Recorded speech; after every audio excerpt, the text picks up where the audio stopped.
Hello everyone, it's Jess Conto, your Wasteland reviewer, and welcome to Wasteland Talks, my weekly talk show where I talk about whatever the hell I want.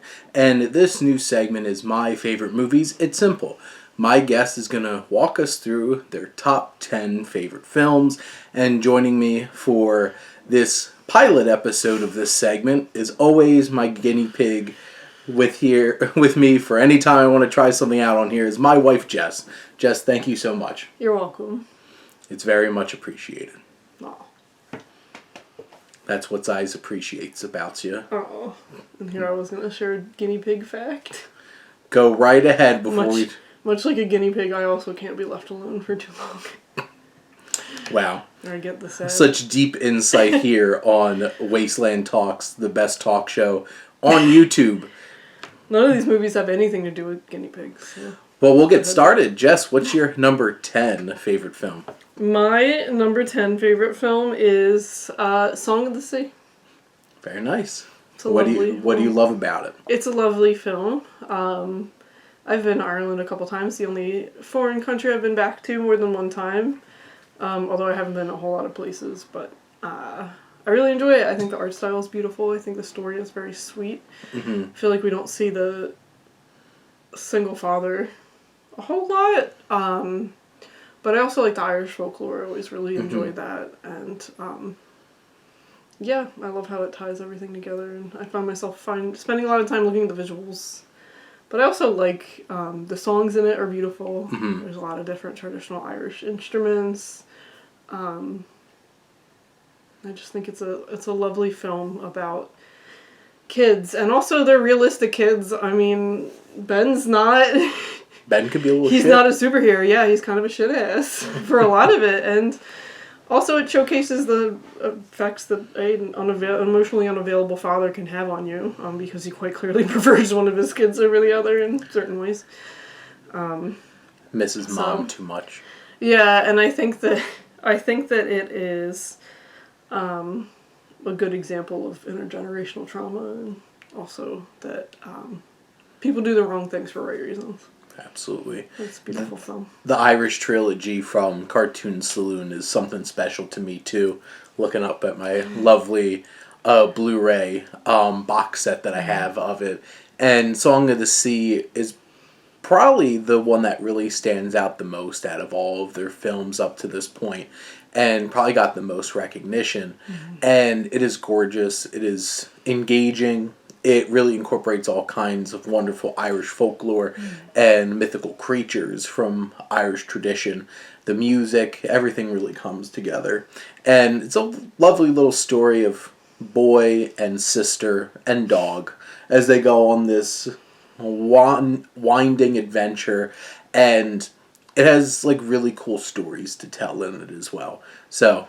I'm pretty sure almost all of Jess's are also going to be films that I love. Yeah, probably. We have similar taste in movies, but what's your next one? The Lighthouse. Which also is about a lighthouse. Yeah, it's a beautiful story of... Yes, just like Song of the Sea. Guys being dudes. Yeah. Well, I do love me a good nautical tale, as Shane has alluded to many times, both here and otherwise through my life. I've always been really intrigued by the Flannan Isles mystery. I know this isn't exactly like that, but I'm always really excited when I can figure out like the greater themes of something, because I'm not the best with extended logical thought. But I was really excited when I was like, Prometheus, I know this one. Not that it's that hard to pick up, but you know. Got that Promethean imagery. Yeah. I really enjoy both Robert Pattinson and Willem Dafoe as actors, and if you don't, I don't think you're gonna like this movie because it's like the whole movie, plus a screeching mermaid. Warning for jump scares. Yep. Scared the crap out of me. Didn't we see that like right up against the... Yes. Yeah, we saw so that really we were close. going to AMC Hamilton. RIP.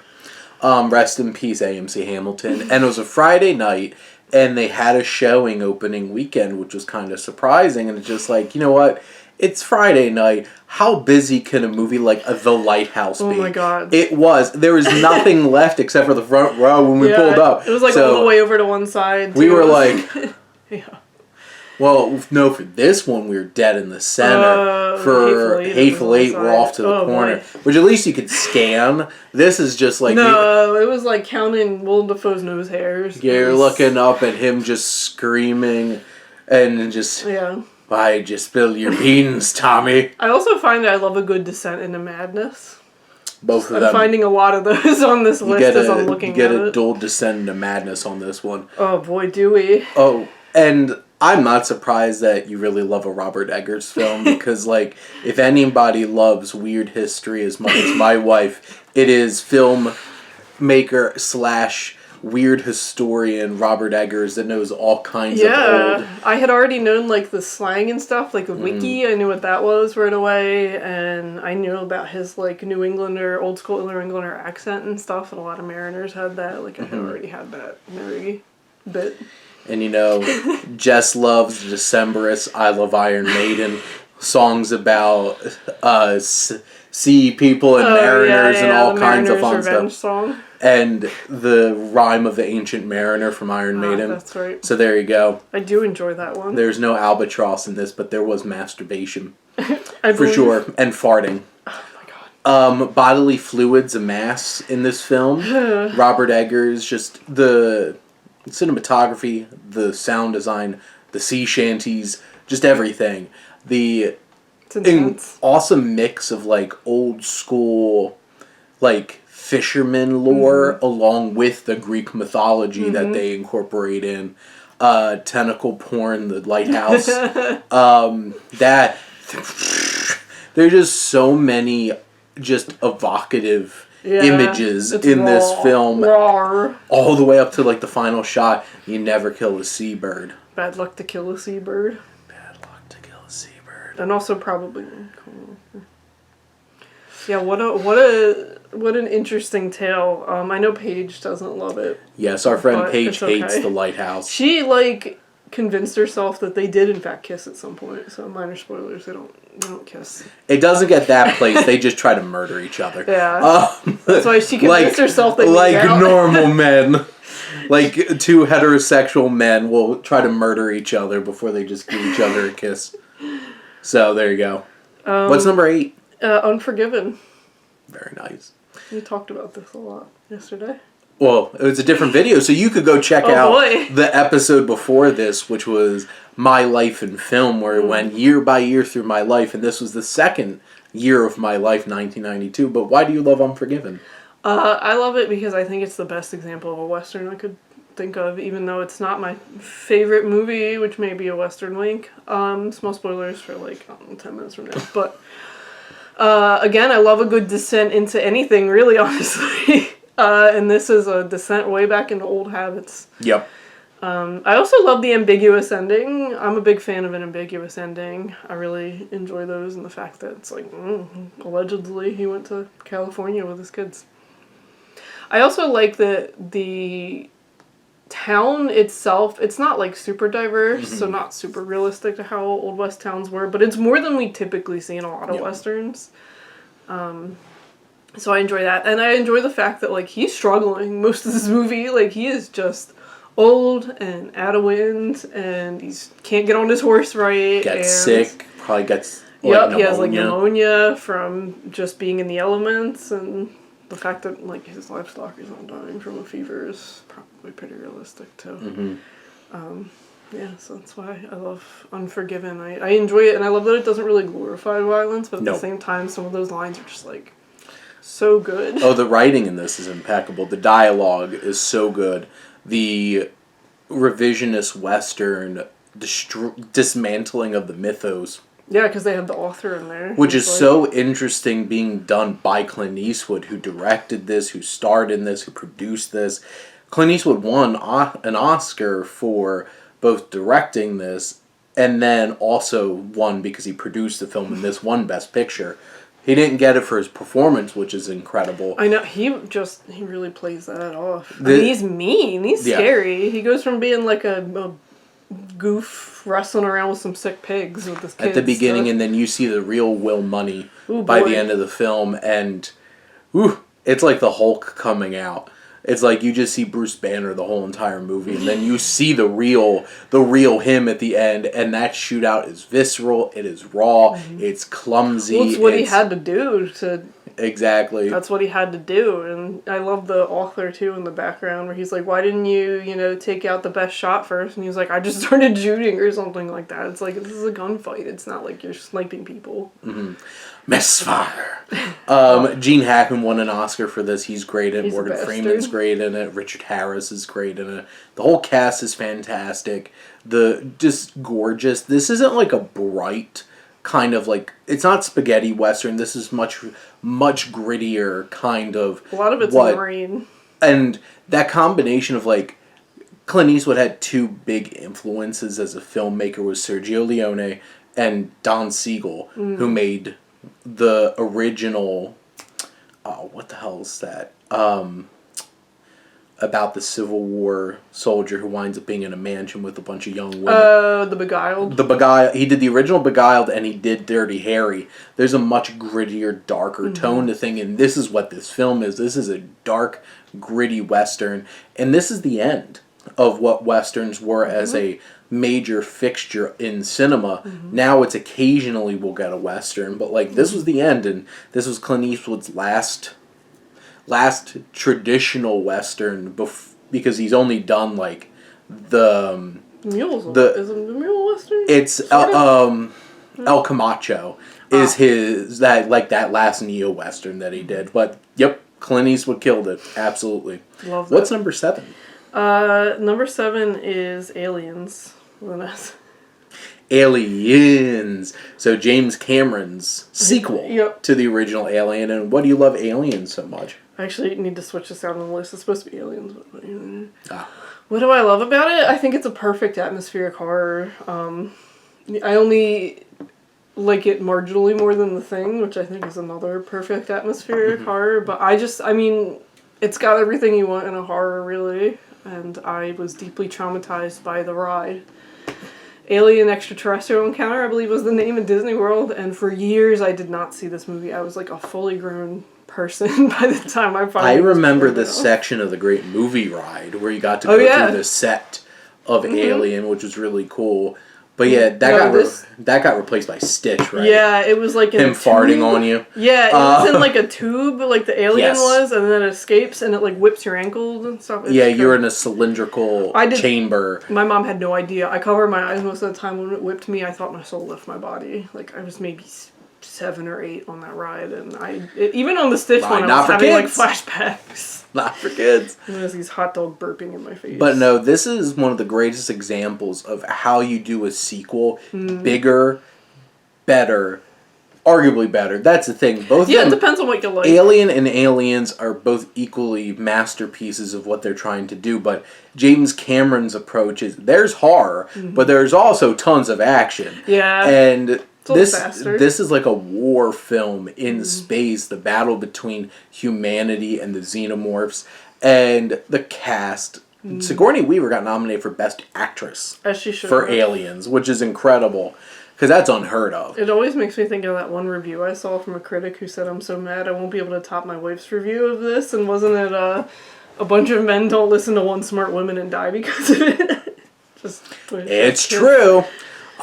Beautiful. And the battle at the end with the queen. Oh yeah, I love that. Get off of her, you bitch! That's really why I picked this over the other one, because I just love the exoskeleton. It's so good. Michael Bihn's great, Lance Henriksen as Bishop, and of course, Bill Paxton. Game over, man! He should be that annoying character that you want to see die, but he's just so much fun. But no, it's what's the actor's name? The Company Man, that guy. Ooh, that's so satisfying when he gets it. You knew he had to, too. Paul Reiser, I think it is. Oh my god, that was so good. Hits all the beats you wanted to hit. How about number 6? I think Shane's going to be really excited. Yeah, I can already see this one on my list here. Number 6 would be The Big Lebowski. Absolutely. I feel like we've talked about it a lot. Because it's great. I What mean, do you I love do. the It's a Big cult Lebowski? classic. When I watched it with my mom, I was like, Mom, just so you know, this movie's a little weird just because I know her taste. And she was like watching it. She's like, oh my God, this is so weird. Oh my God, Jess. I'm like, I warned you. But I just love it. I love noirs in general. I tend to like that type of film. And I also just love a likable buffoon protagonist who just stumbles his way through things. Again, that's come up several times, I think. Mm-hmm. Twice. Unforgiven. Big Lebowski. Jeff Bridges is perfect. Also my favorite actor. Absolutely perfect. He is the dude. Dude abides, man. Memorable minor characters that you just Endless love. supply of memorable supporting characters. I do love, I mentioned this before, I do love Brent, was it Brent? Brent, yeah. Brent, especially when they meet Bunny and she's like, what is it, I'll suck your cock for $4,000. Brent has to pay to watch. Yeah. And he's just like, He's like, she jokes. It's like, oh, Bunny is... and he's just so awkward about I'll have what he's having because he's pretty. Philip Seymour Hoffman's hilarious in this. The whole entire cast is amazing. Oh, yeah. From John Goodman to Steve Buscemi to John Turturro to Julianne Moore, David Huddleston. Yeah, he's gonna kick out of the vagina. A lot of men don't. A lot of men have trouble saying vagina. Sam Polito, even. Her introduction to, again, another chef's kiss for her, flying in with paint coming from her. The soundtrack between all the Bob Dylan songs, the Creedence, just one of his Creedence tapes, and then Kenny Rogers just dropped in to see what condition my condition was in. Gutterballs is great. Gutterballs is great. Peter Stormare. We want the money, Lebowski. Oh yeah, I love the reckoning with him too. Yeah, and just flees, just like anti-Semite, and just punches them. Just because they're German, there's no other indication they're nihilists, I guess. They're nihilists, Donnie. But yeah, absolutely, it's a perfect movie. It's one of the funniest movies ever made. I never get tired of it. We've seen it. I've probably seen it at least 10 times with Shane alone. And it's a good time. Because it's worth it. Number 5. Mandy. This is probably the furthest reach, I think, probably, but I love this movie. I've recommended this movie probably more than any other movie to people, and I have yet to get anyone to actually watch it. I'm very sad about that. That's very disappointing because this movie is wild. I know. Well, it's hard to sell a 1980s Pacific Northwest Nicolas Cage culty, somewhat paranormal horror film. Yeah, horror film. Yeah. I really love it though. It was really, I knew I was gonna love it when Nicolas Cage in his tidy whities in front of the mirror just chugs a bunch of vodka and starts screaming. Yeah, those moments there's something special for sure. Also, in this movie. Fan of Mandy. She's a spunky. Yeah, lady. Andrea Riseborough is very cool good in this film for the time that she's in the film. And don't want to spoil too much because I'm hoping people see it. Yes, it is wild. It just keeps getting weirder. Panos Cosmatos, who made the film, created one of the most visually interesting films you're ever going to watch. It's just completely unhinged from start to finish. Lighting. Yes. That's actually more red and pink, I think. This is a Shudder film. You can watch it on AMC Plus. So give it a chance. Shudder. So 100% you should give this a watch. Do not watch this with your parents. Yes, I would certainly add this to the list of... Generally, from my experience, don't watch movies made by auteur Greek directors with your parents. I would not watch any Yorgos Lanthimos film with your parents, especially Killing of a Sacred Deer in particular, especially the favorite for me. Your mother. I think that the favorite would be my mom, the one that... We were watching that with your mom. We never finished it. Yeah, that's right. She didn't want to. It's okay. Number 4. Fantastic Mr. Fox. My favorite Wes Anderson movie. I just really enjoy it. It's a lot of fun. I think it's very faithful to the material, too. I believe Roald Dahl's family said that it was very faithful. Like, he'd actually like this one. Yeah, I like it. I think everyone is cast perfectly. Yes. Honestly. George Clooney is indeed a fantastic Mr. Fox. I wish he'd answer my text. Yeah, it's just, and I love the color palette. It's neutrals, but it's not like boring neutrals. Meryl Streep's great as Felicity Fox. Just, again, She was a talent taught in her day. Every minor character is memorable, honestly. The goddamn rat. Oh yeah, it's great music. Love the end scene. A lot of fun. There's a lot of joy in this. Oh my god, the music in this is beautiful. Perfect. I think it's beautiful. It's stop motion, but they're like maquettes or whatever. Yeah, and how they actually did the voice acting was having all of them actually act out what they were doing. Yeah, I really love that clip of George Clooney. So there's a part where he eats his breakfast, and it's actually just George Clooney shoving stuff in his face.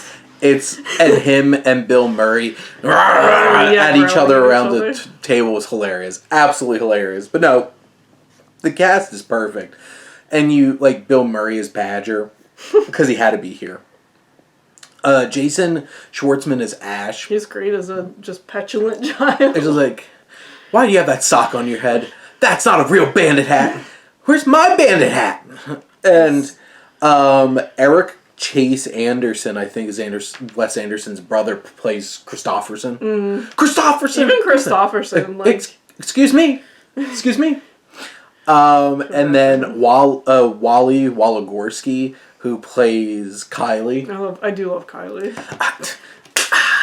I love a good possum. That was your thing. It's like, yeah.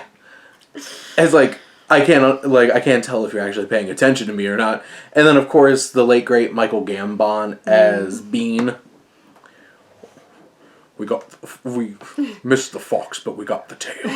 And that's funny because that's where the book ends, and like the whole third act of this movie is crazy, and it's so much fun. It matched the energy. Oh my god, it certainly matched all the energy. It also has an adult temper tantrum in it, which I love. Go for broke rescue mission, 100%. The go for broke rescue mission is such a blast.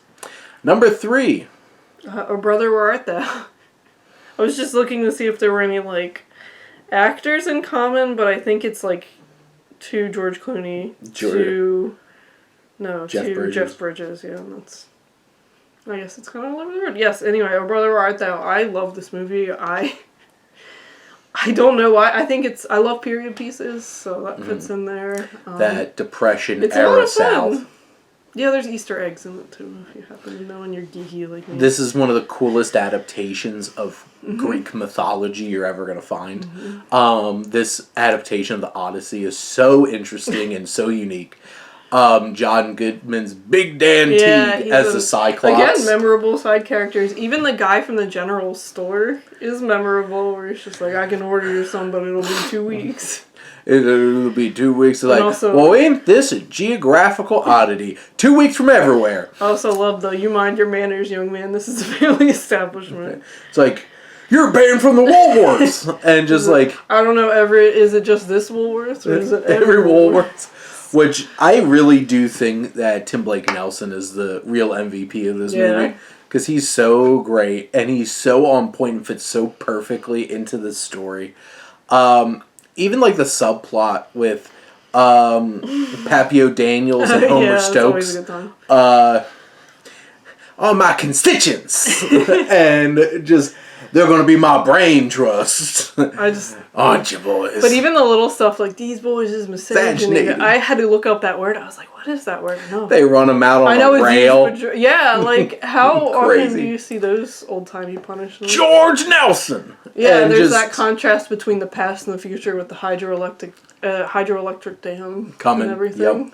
The music, this soundtrack, like, completely revitalized bluegrass in the United States. American traditional? Traditional in a big way. Is it Alison Krauss? Yes. Who Beautiful does voice. that one particular... Down to the River to Pray. Yep. Mm-hmm. Beautiful song. Man of Constant Sorrow. Running around. Yeah. We just made money singing into a can. Everybody calls him a stupid cracker. Stupid cracker. It's like, get out of here, you stupid cracker. Because he's going to advertise. Yeah. Like, he's not going to do that. And poor Delmar's just trying to be helpful. It's so hilarious.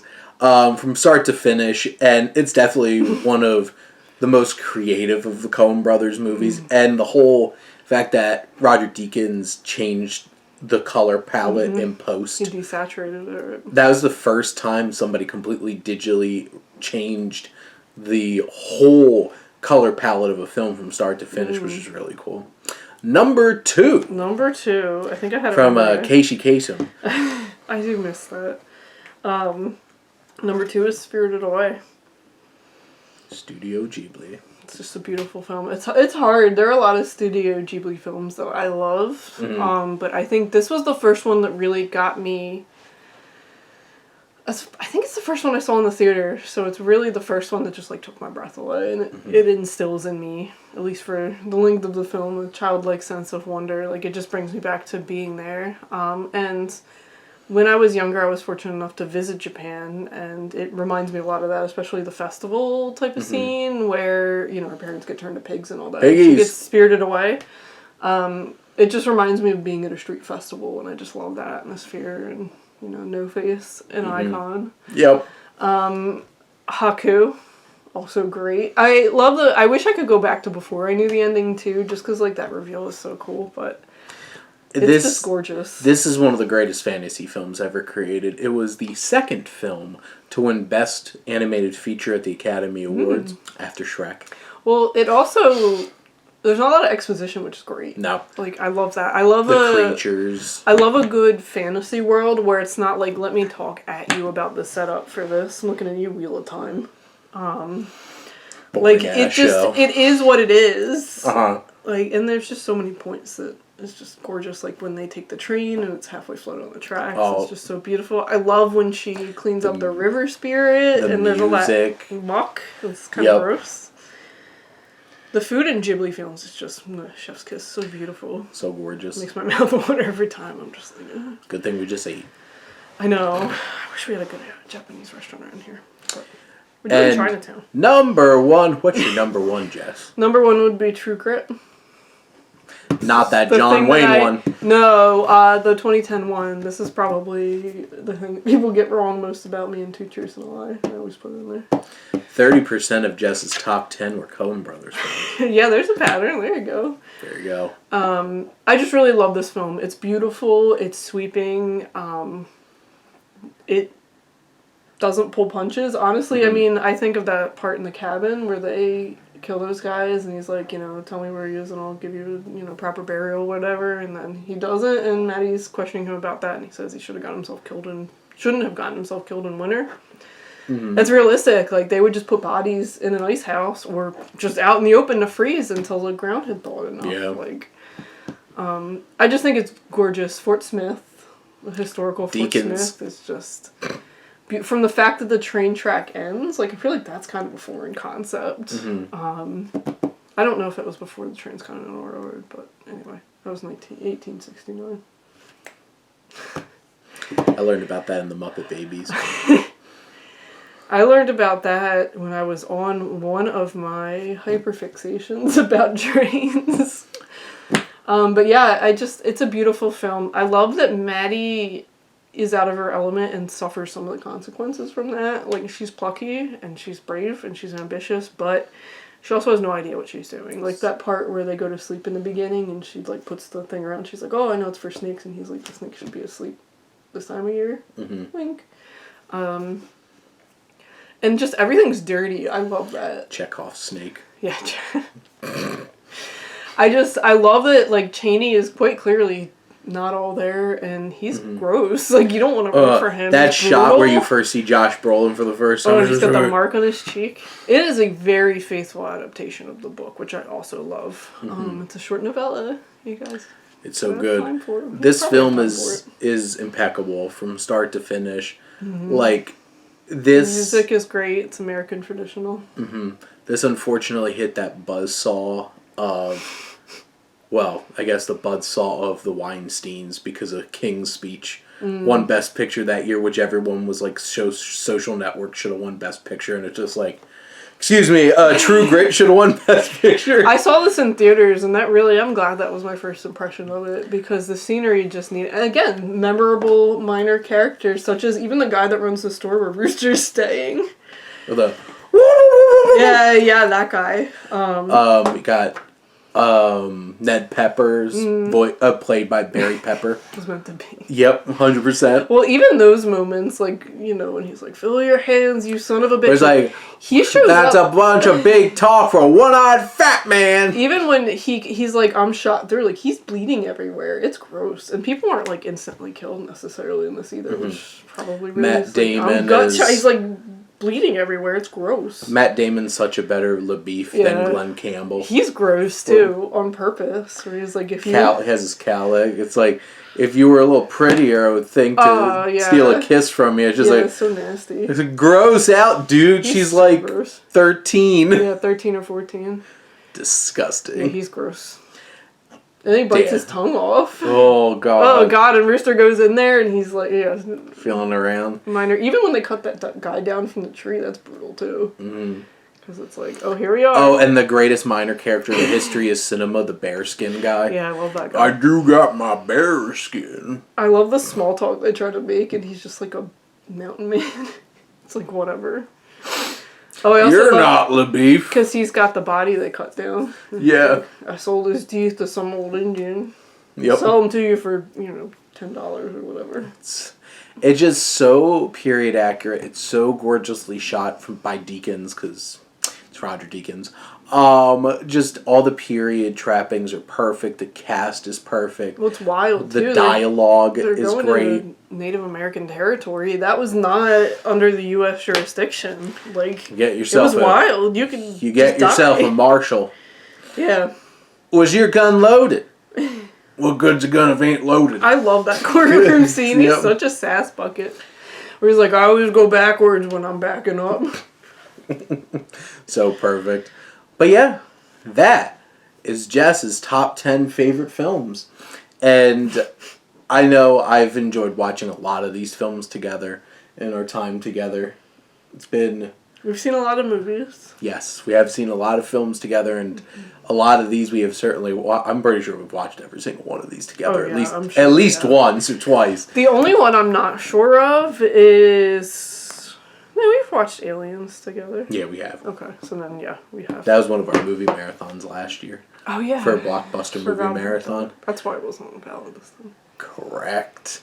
Because we don't do doubles on our movie marathon. There's too many great movies to watch. It was hard to pick favorites because, depending on my mood, I love a lot of films, but I had to really think of ones that I'm like, I would watch no matter what.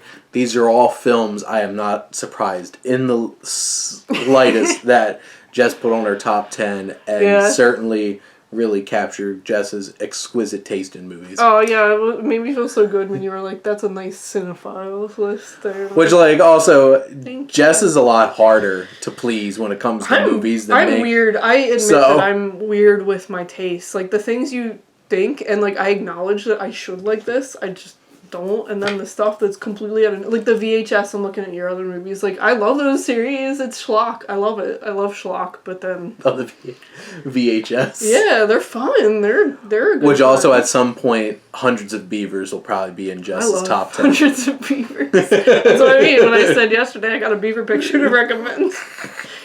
And that's it. And there's hundreds of beavers. You're right. I'm going to put that in number 11. There you go. But Jess, thank you so much, as always, for talking movies with me. Of course. And thank all of you out there for always tuning in and supporting your Wasteland Reviewer.